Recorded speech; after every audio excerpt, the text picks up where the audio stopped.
Shalom saudara, puji Tuhan kalau hari ini kita kembali bisa beribadah bersama-sama, memuji menyembah Tuhan, dan saya percaya dimanapun kita berada saat kita membuka hati kita untuk Tuhan, maka hadirat Tuhan turun dan dicurahkan dalam hidup kita. Saya Jessica Abraham, senang kembali bisa menyapa saudara untuk sama-sama kita merenungkan sebuah firman Tuhan yang saya percaya akan menguatkan saudara. Di tengah kondisi apapun, saya yakin ketika kita beriman teguh kepada Kristus, maka segalanya bisa kita atasi dengan baik. Karena itu hari ini saya memberikan judul bagi renungan firman kita, yaitu hidup benar di saat sukar. Saya akan bacakan firman Tuhan yang terambil dari kitab Yakobus pasalnya yang kelima, ayatnya yang ke-7 sampai yang ke-11. Beginilah firman Tuhan. Karena itu saudara-saudara, bersabarlah sampai kepada kedatangan Tuhan. Sesungguhnya petani menantikan hasil yang berharga dari tanahnya, dan ia sabar sampai telah turun hujan musim gugur dan hujan musim semi. Kamu juga harus bersabar dan harus meneguhkan hatimu karena kedatangan Tuhan sudah dekat. Saudara-saudara, janganlah kamu bersungut-sungut dan saling mempersalahkan supaya kamu jangan dihukum. Sesungguhnya hakim telah berdiri di ambang pintu. Saudara-saudara, turutilah teladan penderitaan dan kesabaran para nabi yang telah berbicara dalam nama Tuhan. Sesungguhnya kami menyebut mereka berbahagia, yaitu mereka yang telah bertekun. Kamu telah mendengar tentang ketekunan Ayub, dan kamu telah tahu apa yang pada akhirnya disediakan Tuhan baginya. Karena Tuhan Maha Penyayang dan penuh belas kasihan. Amin. Saudara perlu mengakui, dan kalau kita lihat di sekeliling kita, sabar adalah sesuatu hal yang sulit untuk dilakukan, bahkan sudah jarang ditemukan di akhir zaman ini. Padahal sabar adalah karakter yang Tuhan ingin tumbuhkan di dalam hati setiap orang percaya. Karena kalau kita lihat, sabar adalah salah satu bentuk manifestasi dari orang yang hidup dipimpin dan dipenuhi oleh Roh Kudus. Karena kesabaran adalah salah satu dari buah roh. Dan kalau kita lihat ayat yang baru kita baca, ada beberapa kali kata sabar diberikan dan juga ditujukan kepada orang-orang percaya. Saya melihat dalam bahasa Yunani aslinya, kata sabar itu berarti ada dua hal. Yang pertama, long suffering. Long itu panjang, suffering itu menderita. Karena itu kesabaran cirinya adalah orang yang mampu menahan menderita dalam jangka waktu yang boleh dikatakan cukup lama. Tetapi bukan hanya long suffering, sabar juga berarti long tempered. Artinya dia mampu untuk menjaga temperamennya, menjaga amarahnya. Karena itu dikatakan di dalam sebuah kutipan, patience atau kesabaran is not simply the ability to wait. Kesabaran bukan sekedar kemampuan untuk menunggu. But patience is the ability to keep a good attitude while waiting. Tetapi kesabaran adalah juga kemampuan untuk menjaga sikap yang benar saat kita menunggu. Seringkali kita di zaman ini yang serba instan, terbiasa dengan segala sesuatu yang cepat. Karena itu kalau kita pesan makanan, kita suka tanya, apa yang kira-kira paling cepat bisa diberikan sama kita? Bahkan ada yang pesan makanan bilang, jangan pakai lama ya. Ada orang yang pesan, oke, datang ke restoran Jepang, saya mau pesan telur tim. Telur tim Jepang itu sangat terkenal. Dan ketika ditanya ke pelayannya, dia bilang, oh kalau telur tim butuh waktu sekitar 20 menit. Waduh, lama banget 20 menit. Kalau 20 menit, coba telur rebus aja. Lalu pelayannya bilang, kalau telur rebus 15 menit. Aduh, masih lama juga. Kalau gitu telur dadar aja. Lalu pelayannya bilang kalau telur dadar 10 menit. Lalu si pembelinya kita tanya, apa coba yang cepat? Telur apa yang paling cepat? Lalu pekerjanya karena kesel juga, dia pikir ya kita juga restoran gak mau melama-lamakan servis kita. Kita melakukan secepat mungkin. Tapi kalau tidak mau menunggu, dia bilang, kalau dibilang telur tim lama, telur rebus lama, telur dadar lama, udah pesen telur mentah aja langsung datang. Dan memang orang-orang seringkali tidak mau menjadi sabar. Karena itu kalau ada masalah seringkali kita menyerah. Atau bahkan kalau ada masalah kita seringkali menjadi marah. Kita tidak setia dengan prosesnya. Kita mau serba cepat. Dan di dunia sosial media kali ini, kalau ada orang yang tidak bisa sabar, dia bisa marah-marah, memviralkan, ngomel-ngomel di sosial media dan sebagainya. Padahal sekali lagi Tuhan mau kita sabar, bisa menderita, bertahan. Dan bahkan di dalam kesabaran, ayat tadi juga berkata Tuhan juga mau kita bertekun. Kata tekun dalam bahasa Yunani artinya hupomene. Artinya adalah kita tabah di dalam kesesakan, kita mau sungguh-sungguh menanti karena ada pengharapan. Orang yang bersabar, orang yang tekun di dalam firman Tuhan disebutkan adalah orang yang bisa melakukannya karena dia punya pengharapan. Dari ayat yang tadi di Yakobus disebutkan ada seorang tokoh yang namanya adalah Ayub. Saudara mungkin pernah mendengar kisah Ayub. Tapi saya bisa sampaikan lagi siapa Ayub menurut Alkitab. Ayub 1 mengisahkan bahwa ada seorang yang begitu saleh, begitu jujur, begitu takut akan Tuhan sehingga dia menjauhi kejahatan, namanya adalah Ayub. Dan Ayub ini ternyata bukan hanya saleh, bukan hanya jujur, tapi dia juga adalah orang yang kaya, bahkan terkaya di daerah timur. Dikatakan oleh firman Tuhan dia punya 7.000 ekor kambing domba, dia punya 3.000 unta, dia punya 500 keledai dan budak-budak yang lain. Selain itu dikatakan bukan hanya dia takut akan Tuhan, bukan hanya dia kaya, tapi dia juga punya keluarga yang bahagia. Ini gambaran seseorang yang punya kehidupan yang perfect sekali. Dia punya seorang istri, dia punya 7 anak laki-laki dan juga 3 perempuan. Dari tadi kalau kita lihat saat dijumlahkan itu nilainya 10. Dan di dalam tradisi Yahudi, 10 itu menggambarkan completeness, keutuhan. Tapi ternyata di dalam satu malam saja semua yang dia miliki itu lenyap. Unta, lembu, keledainya dirampas oleh orang. Kambing dan budak-budaknya disambar oleh api yang turun dari langit. Bahkan anak-anaknya meninggal. Bukan hanya seorang, 2 orang, tetapi semuanya 7 anak laki-laki dan 3 anak perempuan yang sedang mengadakan pesta meninggal karena angin ribut datang sehingga robohlah atap rumah menimpa anak-anaknya. Wow, luar biasa sekali penderitaan yang dialami oleh Ayub. Mungkin di dalam kehidupan kita pernah mendapatkan berita buruk. Tetapi pernahkah saudara mendapatkan berita seburuk yang Ayub terima di hari itu? Mungkin saudara saat ini sedang mengalami kehilangan, saat ini sedang mengalami permasalahan. Apa yang menjadi responmu di hari ini? Apakah saudara mau meresponi dengan benar di saat yang sukar, ataukah justru saudara malah memberikan respon yang salah? Kitab Ayub pasal yang pertama ayat ke-20 menunjukkan respon yang benar yang Ayub berikan meskipun dia sedang ada di masa yang sukar. Dikatakan oleh firman Tuhan, setelah mendengar semuanya itu, maka berdirilah Ayub. Dia mengoyakkan jubahnya, dia mencukur kepalanya, dan dia sujud menyembah dan berkata, dengan telanjang aku keluar dari kandungan ibuku, dan dengan telanjang juga aku kembali ke dalamnya. Tuhan yang memberi, Tuhan yang mengambil. Terpujilah nama Tuhan. Bahkan di ayat ke-22 dikatakan, dalam kesemuanya itu Ayub tidak berbuat dosa dan tidak menuduh Allah berbuat yang kurang patut. Saudara, ini penderitaan yang begitu mendalam, duka yang begitu menyakitkan.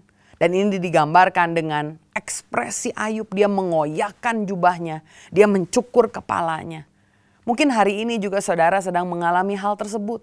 Saudara sedih, saudara menangis, saudara berteriak. Saudara hatinya hancur. Tapi bisakah saudara berkata seperti yang Ayub bilang? Aku datang telanjang, aku pulang telanjang. Tuhan yang memberi, Tuhan yang mengambil, terpujilah nama Tuhan. Bisakah saudara tidak menyalahkan Tuhan? Ataukah saudara seringkali ketika menghadapi masalah, ada penderitaan yang terjadi, saudara mulai hitung kebaikan kita di hadapan Tuhan. Kita bilang, Tuhan, saya kan sudah sering ke gereja. Tuhan, saya sudah sering memberi sedekah. Tuhan, saya ini melakukan yang baik loh. Kenapa ini terjadi semua sama saya? Bahkan kita menuduh Tuhan dan berkata, Tuhan adalah Tuhan yang kejam, Tuhan yang tidak adil, Tuhan yang jahat. Dan kita bilang, percuma saya ikut Tuhan.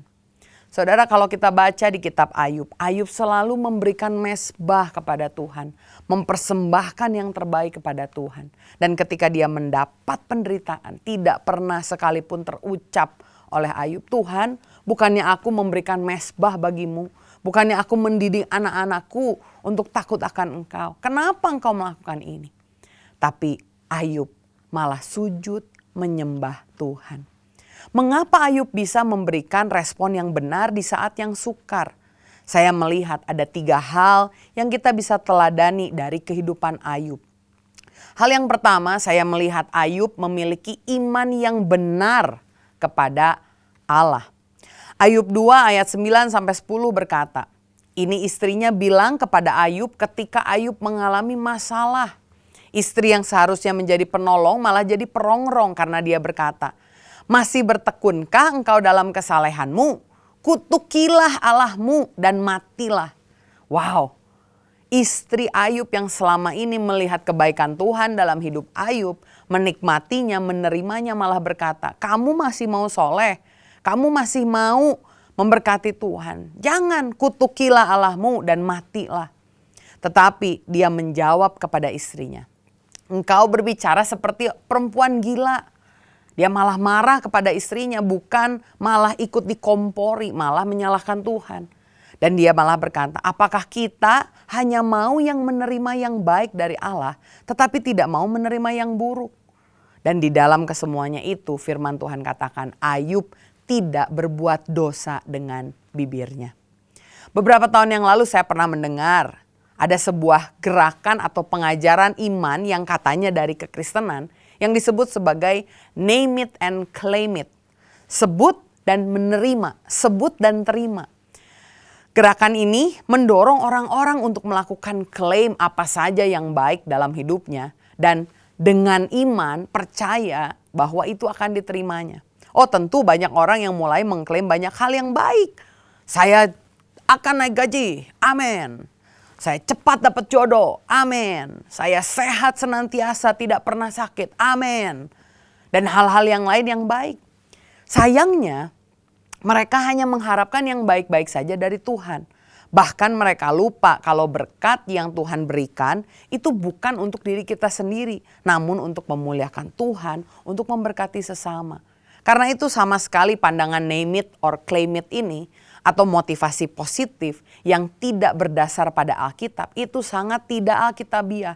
Karena yang harus kita imani dan amini itu hanya perkataan firman Tuhan, Alkitab yang kita miliki.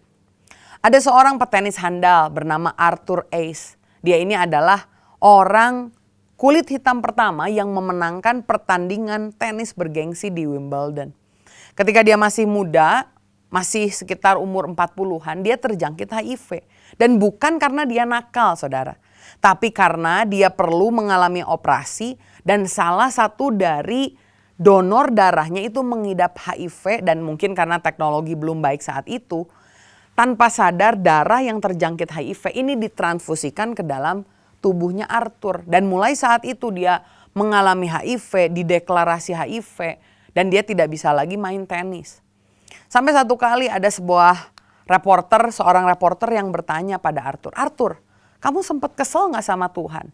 Kamu sempat tanya gak, kamu kena HIV bukan karena kesalahan kamu, tapi karena kesalahan medis, istilahnya kamu tuh apes. Kamu gak menyalahkan Tuhan apa? Tapi apa yang dikatakan oleh Arthur? Dia bilang begini, selama ini saya memenangkan pertandingan. Selama ini saya berhasil dilatih oleh orang yang terbaik. Selama ini ketika saya mengangkat trofi kemenangan, menjadi orang yang pertama kulit hitam memenangkan pertandingan, saya tidak pernah tanya, Tuhan, kenapa Tuhan memilih saya? Dan karena itu juga hari ini ketika saya menghadapi masalah penderitaan, saya tidak berani tanya Tuhan, Tuhan kenapa Tuhan harus saya? Pada akhirnya Arthur Ashe tidak pernah sembuh dari HIV-nya, bahkan dia meninggal.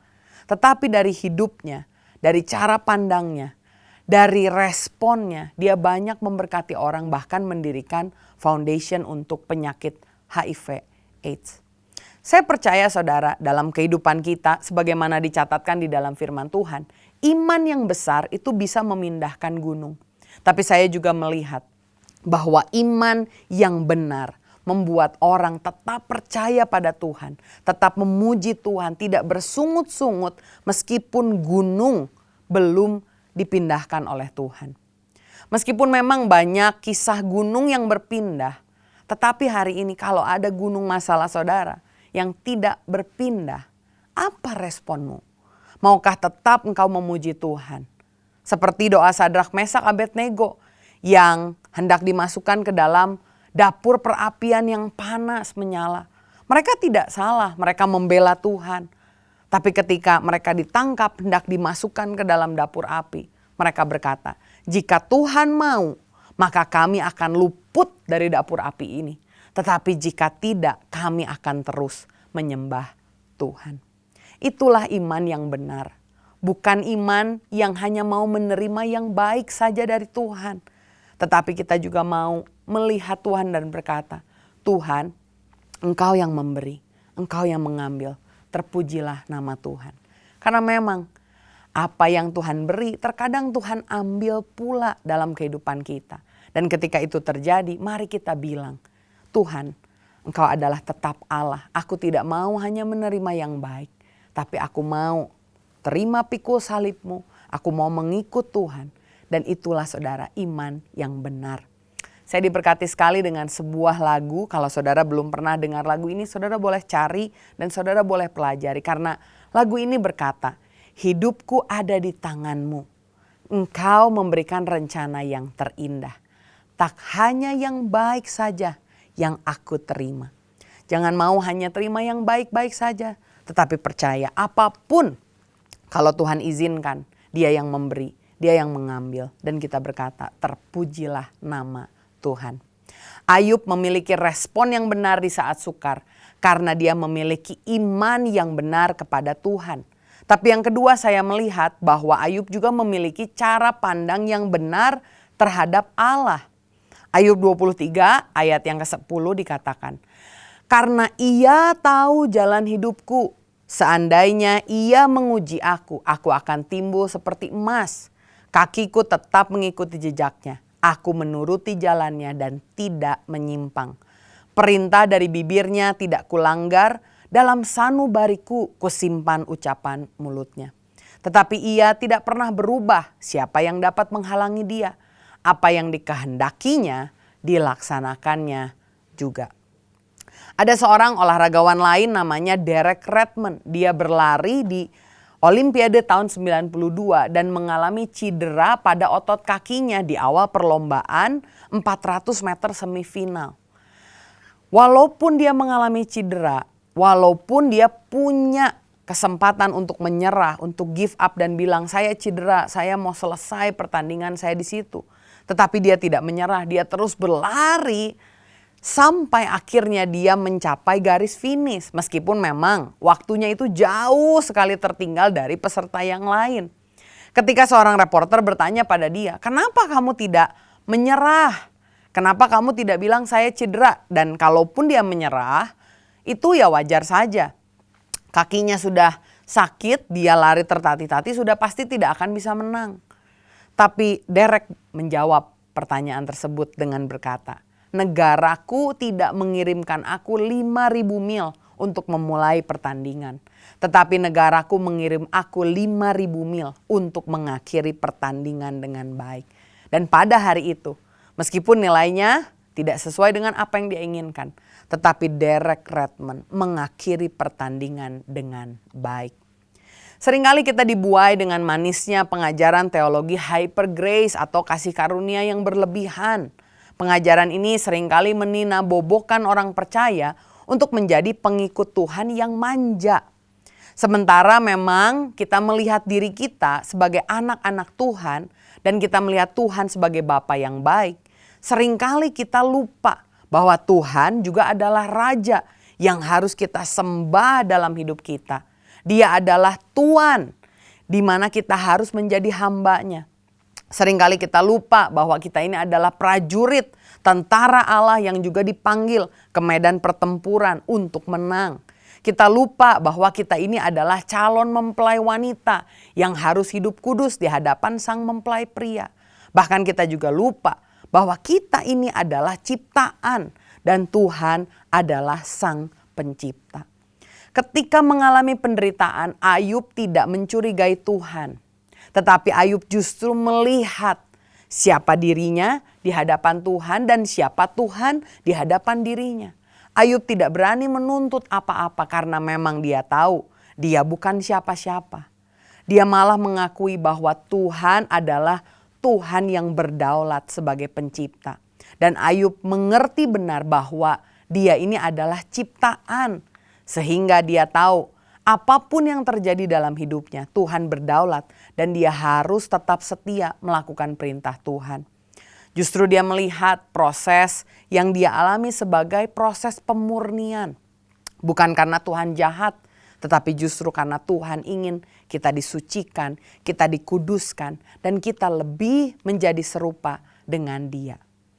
Hari ini, saudara, kalau saudara merasa saya sedang dihajar oleh Tuhan, rasanya Tuhan sedang menguji saya mau saudara mendengarkan firman Tuhan ini baik-baik.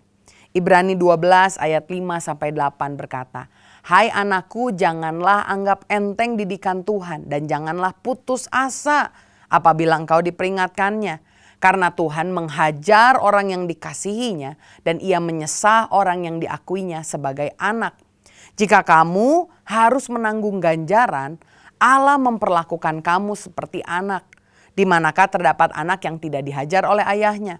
Tetapi jikalau kamu terbebas dari ganjaran yang harus diderita setiap orang, maka kamu bukanlah anak, tetapi anak-anak gampang." Percayalah hari ini bahwa di tengah situasi yang buruk sekalipun ada sesuatu yang indah, ada maksud Tuhan yang baik di balik semuanya ini. Maukah saudara berhenti melihat Tuhan dari sudut pandang curiga? Maukah saudara berhenti mencurigai maksudnya Tuhan? Tetapi saudara mau bilang, "Tuhan, aku mau memandang Engkau dengan cara yang benar. Dan aku percaya bahwa Engkau adalah Allah yang berdaulat. Dan dalam hidupnya kita aman di tangannya." Yang ketiga, bukan hanya Ayub bisa memiliki respon yang benar karena dia memiliki iman yang benar, memiliki cara pandang yang benar terhadap Tuhan. Tetapi yang ketiga saya lihat Ayub juga memiliki hubungan yang benar dengan Allah. Di dalam Ayub pasal yang ke-42 ayat yang pertama mulai dikatakan oleh Ayub demikian.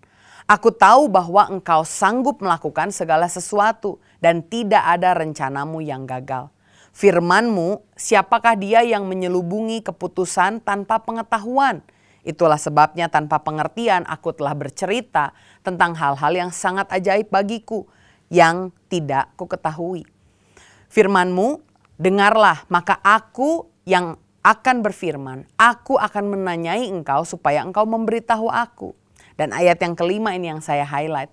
Ayub berkata, "Hanya dari kata orang saja aku mendengar tentang engkau, tetapi sekarang mataku sendiri memandang engkau." Ayub memberikan respon yang benar karena dia memiliki satu hal yang orang lain, teman-temannya tidak miliki, yaitu hubungan yang benar dengan Allah. Ketika Ayub sedang sakit, teman-temannya datang untuk menghibur dia. Itulah maksud dan rencana yang dilakukan oleh teman-temannya. Tapi bukannya menghibur, malah mereka menuduh Ayub, menuduh Tuhan dan berdebat. Bukannya malah mendukung, malah menjatuhkan. Dan kalau kita baca kitab Ayub, kita bisa lihat bahwa teman-teman Ayub ini adalah ahli teologi. Mereka berbicara seakan-akan mereka mengenal Tuhan luar dan dalam. Sepertinya Tuhan ini dijadikan objek perdebatan. Namun Ayub berbeda. Dia bingung Kenapa dia bisa menderita? Dia merefleksikan kehidupannya. Dia bertanya pada Allah dan merendahkan dirinya di hadapan Tuhan. Ayub berdialog dengan Tuhan dan dia tidak ragu untuk bertanya. Sehingga melalui penderitaannya ini, Ayub menemukan hubungan yang benar dengan Tuhan secara pribadi. Bukan kata orang dia bilang, tetapi saat ini dengan mataku sendiri aku memandang Allah, aku mengenal Allah. Tahukah saudara, sebuah cerita ada seorang yang sedang berjalan-jalan di pinggir jalan, tiba-tiba dia merasakan ada batu yang dilempar dari atas. Dia pikir mungkin ada angin, jadi dia tidak berhenti, dia tetap terus berjalan. Tapi tidak berapa lama ternyata dia ditimpuk lagi batu dan batunya lebih besar. Mulai itu dia bilang, wah ini bukan kebetulan, pasti ada yang iseng. Lalu dia menoleh ke kanan ke kiri, tidak ada orang juga. Tapi kemudian ketika dia sedang menoleh, tiba-tiba sebuah batu yang lebih besar dilemparkan lagi dan mengenai kepalanya. Dia mulai lihat dari atas dan dia mau marah, saudara. Dia menengadah ke atas dan di atas dilihat ada seorang yang sedang melambaikan tangannya. Ternyata ada orang yang berteriak-teriak untuk suruh dia minggir karena dia ini sedang berjalan di tengah-tengah proyek bangunan. Orang ini mau agar orang yang berjalan itu tahu dan minggir, cari jalan yang lain. Karena takut ada barang atau batu yang menimpa dia. Ternyata orang yang di atas ini berteriak-teriak tapi tidak pernah didengarkan oleh pemuda yang berjalan di bawah. Karena itu dia ambil batu kerikil dan dia lemparkan. Tapi yang kecil batunya tidak menarik perhatiannya sehingga dia memberikan batu yang lebih besar. Barulah pemuda ini menengadah dan dia menemukan, oh saya harusnya tidak ada di jalan ini. Seringkali penderitaan membuat kita malah marah kepada Tuhan.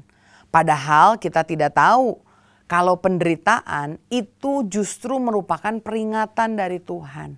Karena itulah jangan sampai penderitaan membuat kita menjauhi Tuhan, curiga sama Tuhan, malas berhubungan dengan Tuhan. Karena justru di dalam penderitaan Tuhan bisa memperingatkan kita. Tuhan bisa berbicara pada kita. Tuhan bisa membangun hubungan yang benar dengan kita. Sadrak, Mesak, Abednego, di mana dia bertemu dengan Tuhan? Di dalam perapian yang menyala. Di mana Musa bertemu dengan Tuhan ketika dia melarikan diri di gurun, tidak ada siapa-siapa di tengah kesulitan. Tidak seperti ketika dia di Mesir, tetapi di sana dia bertemu dengan Tuhan. Ayub juga menemukan Tuhan di dalam penderitaannya. Bukan dalam keadaan yang baik, tetapi dalam penderitaan ketika dia merendahkan diri, dia bertemu dengan pribadi Tuhan. Yesus sendiri pun bahkan dikuatkan oleh malaikat di Taman Getsemani, di tempat yang paling rendah. Ketika dia berdoa pada Tuhan, bangun hubungan, maka ada kekuatan yang baru yang diberikan. Lihatlah penderitaan sebagai tempat kita membangun hubungan dengan Tuhan. Sehingga pada akhirnya kita bisa berkata, hanya dari kata orang saja aku mendengar tentang Engkau. Tetapi sekarang mataku sendiri memandang Engkau. Pada akhir kisah Ayub kita lihat bahwa Tuhan memberikan berkat bahkan double porsi di dalam kehidupannya. Tapi hari ini saya tidak mau saudara terfokus kepada akhir cerita Ayub. Akhir cerita Ayub ada karena Ayub di tengah-tengah memberikan respon yang benar. Dengan iman yang benar, dia melihat bukan hanya yang baik, tetapi apapun yang Tuhan kerjakan, dia tetap percaya kepada Tuhan. Dengan cara pandang yang benar, Ayub tidak mencurigai Tuhan, tetapi melihat penderitaan sebagai cara Tuhan memurnikan dia.